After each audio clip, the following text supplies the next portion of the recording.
मित्रांनो, MH nursing CET चा result तर आता लागलाय, पण तुमच्यासाठी एक वॉर्निंग आहे. Your CET score gets your rank, but your CAP choices decide your college. जर तुम्ही विचार करत असाल की मला चांगले मार्क्स मिळालेत म्हणजे माझं ऍडमिशन पक्क, तर तुमची ही खूप मोठी मिसअंडरस्टँडिंग आहे. दरवर्षी बरेचसे विद्यार्थी एकाच चुकीमुळे चांगला स्कोअर असून सुद्धा घरी बसतात. आता आजच्या व्हिडिओमध्ये आपण कंप्लीट कॅप प्रोसेस माहिती करून घेणार आहोत. त्यातली एक जरी तुमची स्टेप मिस झाली तर तुमचं कंप्लीट इयर वेस्ट जाऊ शकतं. सो व्हिडिओ शेवटपर्यंत नक्की बघा. आता फर्स्ट ऑफ ऑल माहिती करून घेऊयात की व्हॉट इज कॅप. कॅप म्हणजे सेंट्रलाइज ऍडमिशन प्रोसेस, जे सगळ्या महाराष्ट्रामध्ये सीईटी सेल कडून कंडक्ट केली जाते आणि महाराष्ट्रातील सगळ्या बीएससी नर्सिंग आणि जीएनएम कॉलेजसाठी आपल्याला या प्रोसेस थ्रू ऍडमिशन मिळतं. आता सीट कशा थ्रू अलॉट केली जाते, तर सीईटी स्कोर जो असतो त्यासोबतच merit rank, category and reservation rules, college preference, seat availability, हे सगळे फॅक्टर्स मॅटर करतात तुम्हाला कॉलेजची सीट अलॉट करण्यासाठी.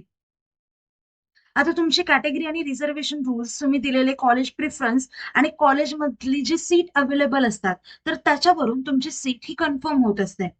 आता पाहूयात पुढचे जे 10 स्टेप्स ज्याच्या थ्रू आपलं ऍडमिशन कन्फर्म होणार आहे. फर्स्ट स्टेप आहे ऑनलाईन रजिस्ट्रेशन. तुम्हाला कॅप पोर्टलवरती जाऊन तुमचं अकाउंट क्रिएट करायचंय, लॉग इन क्रिएट करा.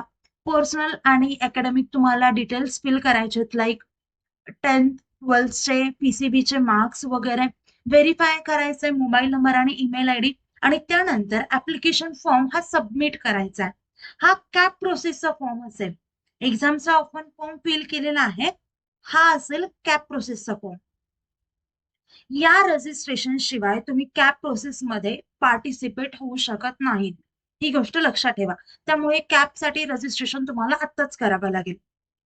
नेक्स्ट स्टेप आहे विच इज डॉक्युमेंट अपलोड. इथे तुम्हाला तुमचे CET score card, educational documents like 10th 12th marksheet, certificate, domicile certificate, category and caste certificate जर तुम्ही ऍप्लिकेबल असाल तर, आणि बाकीचे जे रिझर्वेशनचे डॉक्युमेंट्स आहेत लाईक डिफेन्स, पीडब्ल्यूडी, ईडब्ल्यूएस, असे डॉक्युमेंट्स तुम्हाला अपलोड करावे लागतील. डॉक्युमेंट्स एकदम क्लिअर आणि व्हॅलिड असले पाहिजेत, लाईक डोमासाईलची वगैरे किंवा नॉन क्रिमिनलची व्हॅलिडिटी असते. सो ती व्हॅलिडिटी व्यवस्थित आहे का ती देखील तुम्ही चेक करायला पाहिजे. नेक्स्ट स्टेप आहे step 3 is scrutiny and verification. CET सेलची एक्सपर्ट कमिटी तुमच्या डॉक्युमेंट्सची बारकाईने तपास करते आणि काही थोडीशी जरी चूक असेल, लाईक स्पेलिंग मध्ये जरी चूक असेल, तर तुम्हाला डॉक्युमेंट रिअपलोड करावा लागतो. त्यामुळे तुमचं लॉग इन रोज चेक करत राहायचं आहे. Regularly check candidate log in for updates, कारण कधी तुमचं डॉक्युमेंट रिअपलोड करायची वेळी ते तुम्हाला ऑटोमॅटिक कळणार नाही, त्यामुळे तुम्हाला लॉग इन करणं गरजेचं आहे. नेक्स्ट स्टेप आहे प्रोव्हिजनल मेरिट लिस्ट. आता सीईटी सेल आधी प्रोव्हिजनल मेरिट लिस्ट डिक्लेअर करते. त्यामध्ये तुम्हाला name, category, reservation status, CET percentile किंवा रँक आणि बाकीचे जे डिटेल्स आहेत ते केअरफुली चेक करायचे आहेत. बरोबर आहे. आणि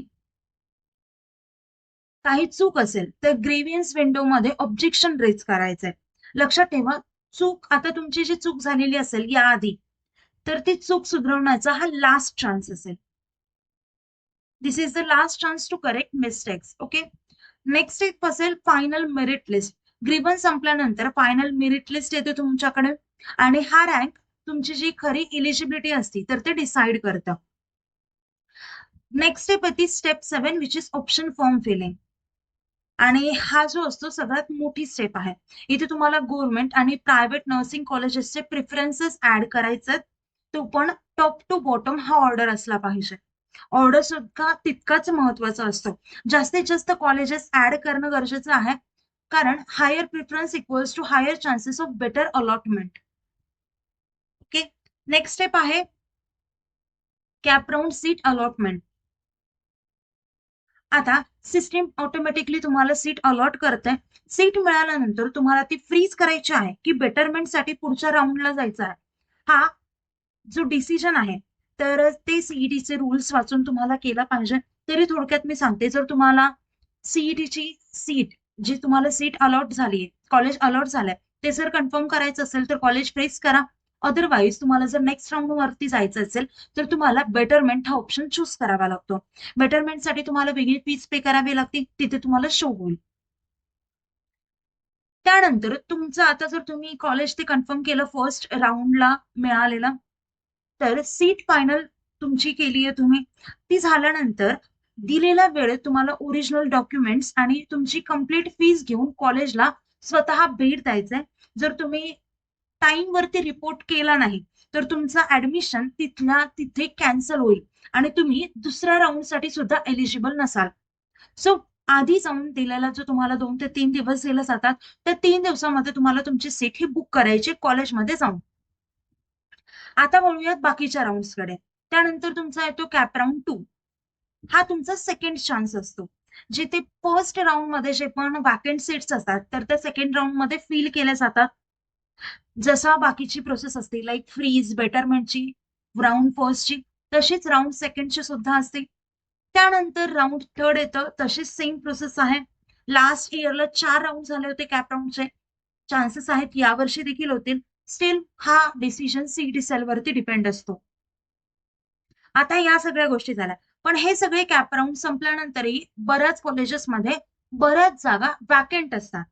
सीईटी सेल या वॅकंट सीट्सची एक लिस्ट पब्लिश करते आणि या जागा कुठे जातात ते माहितीये का? तर इन्स्टिट्यूट लेवल राऊंड मध्ये जातात. आता हा राऊंड डायरेक्ट कॉलेजेस स्वतः कंडक्ट करतात. तुम्हाला कॉलेजमध्ये ऑनलाईन ऑप्शन सबमिट करावे लागतात आणि कॉलेज नोटीस बोर्डवरती स्वतःची एक मेरिट लिस्ट लावताय, तिथे ऍडमिशन कन्फर्म होतं.